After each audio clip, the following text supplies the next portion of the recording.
ബംഗാളിൽ ബി.ജെ.പി. നേതാവിന് നേരെ വധശ്രമം. തൃണമൂൽ കോൺഗ്രസ് പ്രവർത്തകരാണ് അക്രമം നടത്തിയത്. ബി.ജെ.പി. നേതാവ് പ്രിയങ്കു പാണ്ഡെയുടെ വാഹനത്തിന് നേരെയായിരുന്നു അക്രമം നടത്തിയത്. നോർത്ത് 24 പർഗാനാസ് ജില്ലയിലായിരുന്നു അക്രമം. ആർജിക്കാർ മെഡിക്കൽ കോളേജിൽ വനിതാ ജൂനിയർ ഡോക്ടർ പീഡനത്തിനിരയായി കൊല്ലപ്പെട്ട സംഭവത്തിൽ ഇന്നലെ നടന്ന നഭന്ന മാർച്ചിന് നേരെയുണ്ടായ പോലീസ് അതിക്രമത്തിൽ പ്രതിഷേധിച്ച് ബി.ജെ.പി. ആഹ്വാനം ചെയ്ത ബന്ദിനിടെയാണ് ആക്രമണം ഉണ്ടായത്. തന്റെ കാറിന് നേരെ 7 തവണ വെടി ഉയർത്തിയതായും ബോംബെറിഞ്ഞതായും പ്രിയങ്കു പറഞ്ഞു.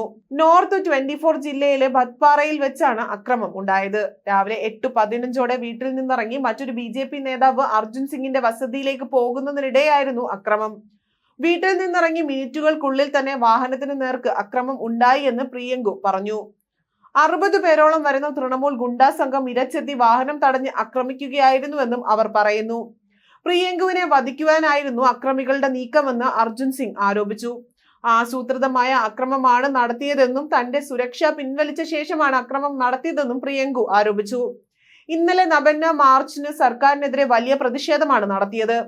കൊൽക്കത്തയിലും ഹൗറയിലും ഉൾപ്പെടെ പ്രതിഷേധം നടത്തിയവരെ തിരഞ്ഞുപിടിച്ച പോലീസ് ആക്രമിക്കുകയായിരുന്നു. ഇതിൽ പ്രതിഷേധിച്ചാണ് 12 മണിക്കൂർ ബന്ദ് ബി.ജെ.പി. പ്രഖ്യാപിച്ചത്.